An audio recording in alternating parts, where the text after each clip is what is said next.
Real women murders, not fiction. Love women, don't kill them. Giving real women, unknown women, recognition to the world. Please support our channel and please subscribe.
We do know right now is that 1 block away at around 9 o'clock this morning, a woman was found dead in the middle of Mayo Boulevard at the South I-10 service road.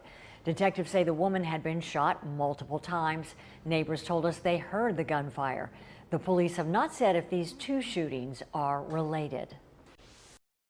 Thank you for joining us this afternoon. For the Eyewitness News at noon, I'm Leah McNeil. A woman was shot and killed this morning in New Orleans East. Details are limited, but Alyssa Curtis joins us now live from the scene with more on what we know. Alyssa.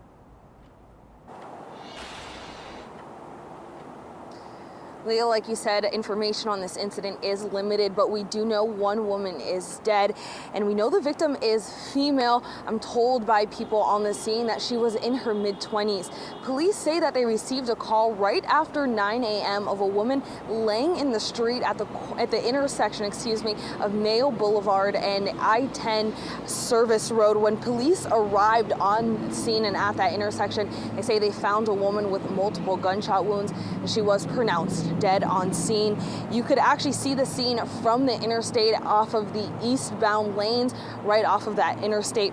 While we were on scene, a man did show up and ran through the crime scene tape.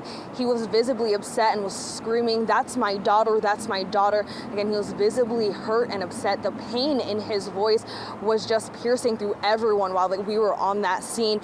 Him and another woman did speak with detectives. We're told that other woman is the victim's cousin. Again, they were very upset, speaking with detectives, trying to figure out what happened to this woman and who shot her.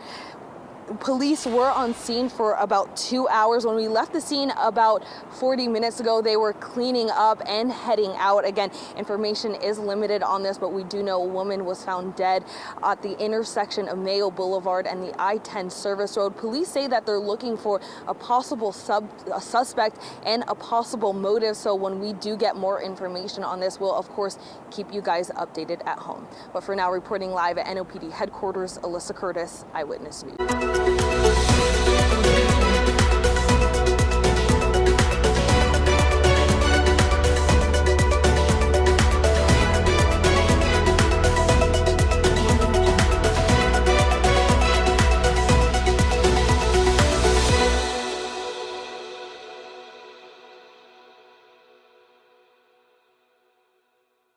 Coming to terms with the loss of a young woman who was brutally snatched away from them. Good evening and thanks for watching. I'm Devin Bartolotta. And I'm Sharice Gibson. As Asia Davis was shot and killed this week, Eleanor Tabone sat down with her family in tonight's top story. This memorial paying tribute to 28-year-old Asia Davis, who was shot and killed at the intersection of Mayo Boulevard and the South I-10 service road. Her family now grieving the loss of a young mother, daughter, sister, cousin, niece and best friend. Today, Kenya Davis sits here without her only daughter Asia Davis. We barely holding on. Kenya now left to raise Asia's 5-year-old child, who was born on Mother's Day and will now celebrate her 6th birthday without her mother. My grandbaby is like my best friend. I love her to death. And my daughter knew that. I love my daughter. Asia was shot and killed Thursday morning. That's the sickening part about all of this. She's laid out on the concrete by herself. The family says she had a big heart and never stopped aiming for greatness. She overcame a lot of obstacles in life. She had a special patience because she was a home health aide for senior citizens, and she loved to work with older people. She was a very beautiful person. She was the life of the party, you know. She very respectable. Everybody she meet just loved her. The family laughing and crying together about the glue Asia was to this now broken family. She'll make you mad, but then a couple of minutes later you couldn't do nothing but laugh at her because she was she just was a comedian in her own right. Like many families across New Orleans, they're tired of the bloodshed. Less than 24 hours after Asia was killed, 2 other women was killed in the city. Something has got to be done. It has to stop. We're just losing all of our children. They want action, not empty words. What are the leaders doing? They need help. They need to understand that you need help. Crime is out of control. Somebody has got to do something. Charisse and Devon, this afternoon Mayor Cantrell had a press conference. At that press conference, she said some very controversial things, especially about the 3 women that were killed in the last 24 hours. This is what she said this afternoon. As it relates to the violent incidents in the past, I would say 24 hours in the city relative to women, what I will say is none of these acts are random at all. And what we have to understand that women also play a role in violent activity in our city. And so they will remain under active investigation. Unfortunately, people are involved in criminal activity in our city, and it plays out on the streets of New Orleans, and it is all genders, right? And we're seeing that. I showed Asia Davis's family this press conference. They were extremely hurt and angry. Mayor Cantrell said this. They said those comments weren't warranted. They said they're shocked Mayor Cantrell, being a woman, would say that about other women, and that she's not supporting women who lost their lives in the hands of others. They said it was very inconsiderate, especially as the murders just happened, and families are grieving.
Thanks for watching. We appreciate you. Please subscribe.